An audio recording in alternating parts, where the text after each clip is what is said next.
Losing in video games sucks. You know that, I know that, your mom hearing you scream in the other room knows that. It's universal. And games are usually quick to let you know you lose in the most guilt-tripping way possible. However, some games take that humiliation and dump on tons of revulsion on top of it with some of the most gruesome, unnerving, and overall just unpleasant game over screens. Yeah, things like showing your character damaged or roughed up is unsettling, but what about shoving them in the dirt for more humiliation? Can I say any more words to start with un? In no particular order, here are 10 disturbing game over screens.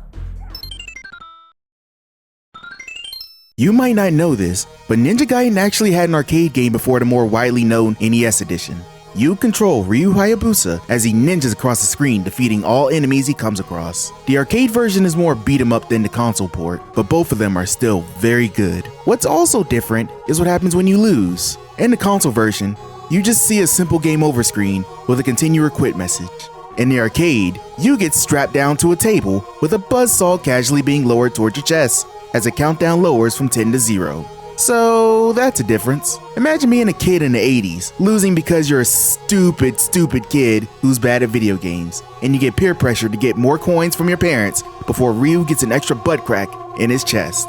Well, you better get accustomed to this soon, as more arcade games actually use this method of getting you to put more coins in the machine, with some of them coming up on this list very soon.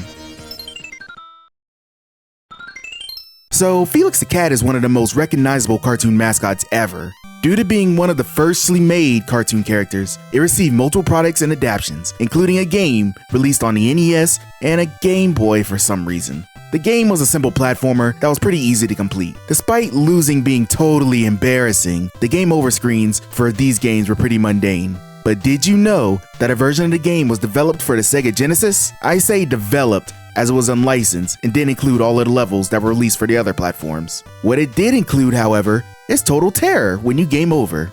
Once you run out of continues, or just simply don't want to play the game anymore, you get presented with this abomination. Felix the Cat, with a little bit too much taken off the top. I don't know what happened to the artists that included this in this game, but I recommend they not be let loose without parental supervision. The fact that this was included on the broken version and not the official means any child who just so happened to know about emulation and ROMs and just so happened to stumble upon this on the internet will never be the same again. You know, if they haven't discovered what 2 girls in a cup is yet.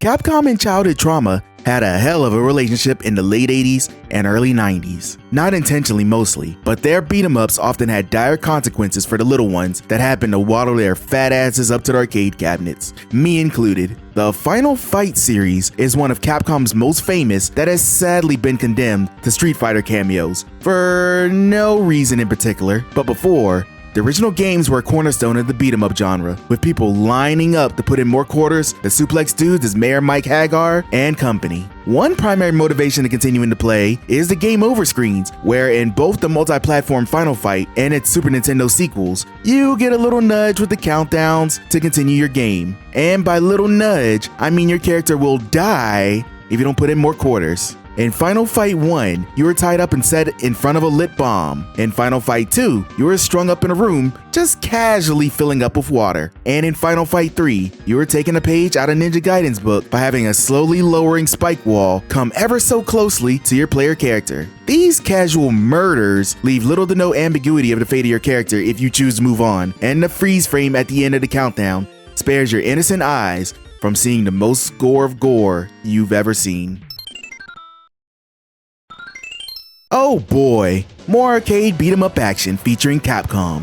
Cadillacs and Dinosaurs is an underrated arcade hit based upon a short-lived Canadian TV show, which itself was based upon a comic book featuring 4 characters fighting to save the environment from big bad poachers, one broken skull at a time. The game is a little difficult, however, and every time you lose all of your lives, you are presented with one of the enemy characters pointing a gun at you. He proceeds to talk shit to you all throughout the timer ticking down, but the threat of getting shot is forever present. Now you might think, he wouldn't really do it, right? Well, if you let that number reach 0, you get your answer. And if your answer doesn't include getting blasted repeatedly in the face, then joke's on you. Really, getting held up is terrifying enough, but the added insult of being insulted by a would-be murderer just makes this death even more cringeworthy.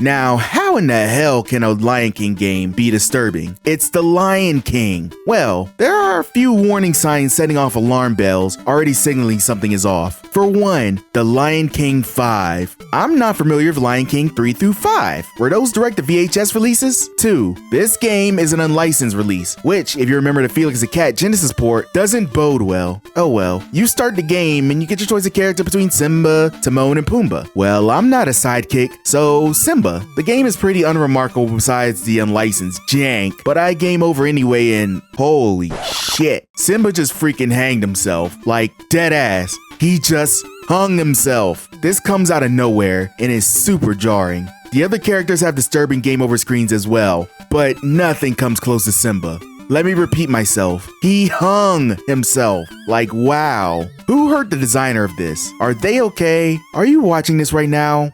Do you want a hug? Oh boy, another Capcom beat 'em up to add to the list. But this one is based on the Punisher franchise, notable peaceful non-violent activists. The Punisher goes from level to level, talking out his problems with all the misunderstood goons and solving all of the issues without resulting in bloodshed. How could this ever be disturbing? Well, just go ahead and lose all of your lives. You are presented with Frank Castle lying prone on a table, with his assistant performing CPR to try and save his life. This is already pretty disturbing. What makes it all the more nerve-wracking is the heart monitor sounds in the background that steadily get faster as timer goes down. Let the timer go to 0 and you get the flat beep and assistant looking distraught. And it's totally not your fault that the Punisher is gone. Nope, not at all. Really, this ending isn't as violent as some of the other game over screens, but the implication that you could have saved him before he passes can really mess a person up for life. You know, unless you are already a heartless demon that feels nothing. In which case, carry on, you monster, you. Oh well, this is a charming little game. Theme Park on DOS lets you build your own amusement park, manage the various rides and attractions, and have fun making people sick while you make that dollar bill, yo. This management sim is the precursor to the Roller Coaster Tycoon series, except it's more based around the business instead of the designing of tracks. You compete against other businesses for domination, with the competition being more fierce the harder you set the difficulty. With the competition becoming more fierce, the more you are strapped for cash, and the more you are strapped for cash, the harder it is to maintain the park and the more loans you need to take out. This cycle can continue over and over and over until... Yep, you go bankrupt and you get a charming little look at your family picture while your player character jumps out of a freaking window. This is so out of nowhere that it's honestly jarring. Like, what? Did you invest your life savings in this park? Is the mafia coming to get you? Jeez. If you waited around long enough, you see that your guy is fine, by the way, but the initial implication is enough to land it on this list. Really, Dre? The game over for a puzzle game? Well, screw you, it's really creepy. Dr. Mario as a concept is actually really alarming. He works to eliminate viruses from a human body, one pill at a time by matching up similarly colored objects. And if you mess up, what do you think happens? The virus goes away on its own? No, you die. And you know what plays when you die? This song.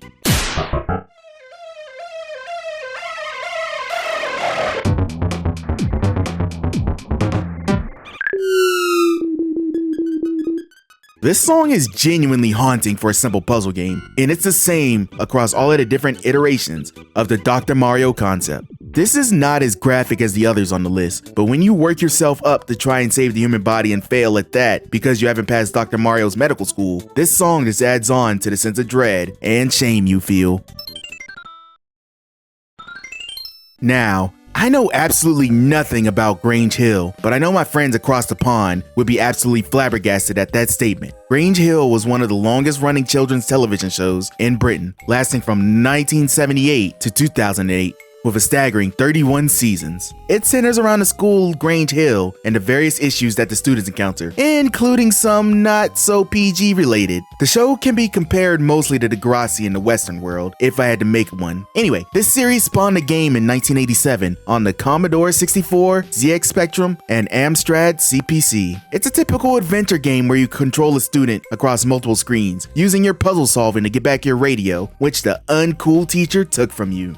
Now, you have multiple ways to lose, but the most disturbing is meeting a shifty guy in an alley who offers you a suspicious bag of Kool-Aid mix. If you accept it, you're greeted with this wall of text. basically saying you're now a druggie and you're doomed to die a druggie. Now, if you feel like you just experienced whiplash, then you're not alone. This ending's implications go far beyond just losing a video game and can make you really think about the choices you make and where your life will go from here. Maybe. Or you just start over and make a better choice next time, you degenerate. This last one is probably the most famous, but very understated compared to the implications. The Legend of Zelda's Majora's Mask is a sequel to probably the most popular entry in the series, Ocarina of Time, and thus has a lot to live up to. Majora's Mask actually carves out a pretty good niche for itself by taking the assets established at Ocarina and arranging them in a brand new adventure filled with interesting new concepts, such as the 3-day cycle. The premise is, you have 3 days to stop the moon from falling on Hyrule by awakening the giants in each of the game's dungeons. If you can't stop it in time, you can rewind time to the beginning of the 3 days in order to reattempt it with consequences. Now, what will happen if you don't go back in time? Well, the moon falls, but it's much more gruesome than that. You actually see it crash into the planet and see everything get destroyed, including Link. For a game in an established family-friendly franchise, it's really unnerving to watch it all the way through, and even worse to feel responsible for it.